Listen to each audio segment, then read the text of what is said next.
اور رہی بات اولیاء کاملین کے مزارات پر جا کر دعا کرنا، یہ قرآن سے ہم اخذ کرتے ہیں کہ سیدنا زکریا علیہ السلام، زکریا علیہ السلام اللہ کے نبی ہیں، پتہ ہے بیت المقدس کے امام، قرآن میں ہے تیسرے پارے میں سورہ آل عمران، آپ پڑھ کر کے دیکھنا، ان کو اولاد نہیں تھی، 90 سال کی قریب عمر ہو گئی تھی۔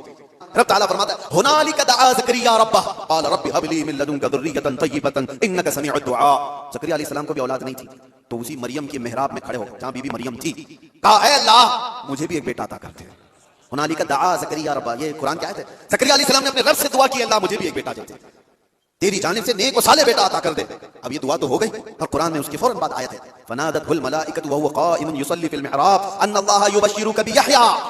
اسی وقت اللہ کے فرشتوں نے بشارت دے دی زکریا علیہ السلام کو، تمہاری دعا قبول ہو گئی اور یحییٰ علیہ السلام کی شکل میں تمہیں بیٹا ملنے والا ہے۔ اتنی تیز دعا۔ اب میں آپ کو بتاتا ہوں یہ آیت میں کیوں پڑھ رہا ہوں اور کیوں آپ کے سامنے رکھ رہا ہوں۔ زکریا علیہ السلام خود اللہ کے نبی ہیں، اور جہاں کے امام ہے وہ بیت المقدس ہے، دنیا کا سب سے مقدس ترین مقام اس وقت بیت المقدس میں۔ حضرت زکریا علیہ السلام جہاں عبادت کرتے تھے وہیں پہ دعا بھی تو کر سکتے تھے، وہیں پر دعا کر سکتے تھے، لیکن قرآن یہ کہتا ہے وہ محراب مریم میں آ کر کے دعا کر رہے ہیں۔ محراب مریم میں جہاں بی بی مریم بیٹھی وہاں دعا کر رہے ہیں۔ اس سے پتہ یہ چلتا ہے کہ اللہ کے صالح بندے جہاں ہوتے ہیں وہاں سے دعائیں قبول ہوتی ہیں۔ پتہ چلا جہاں نیک و صالح اللہ کے ولی رہا کرتے ہیں وہاں سے جب نبی کی دعا قبول ہوتی ہے تو پھر امتی کی کیوں نہیں قبول ہوتی؟ اور فوراً دعا قبول ہوئی اور بیٹا بھی ملا۔ اب یہ لوگ کہتے ہیں غریب نواز کے یہاں جاتے ہیں تو کیا بیٹا ملتا ہے؟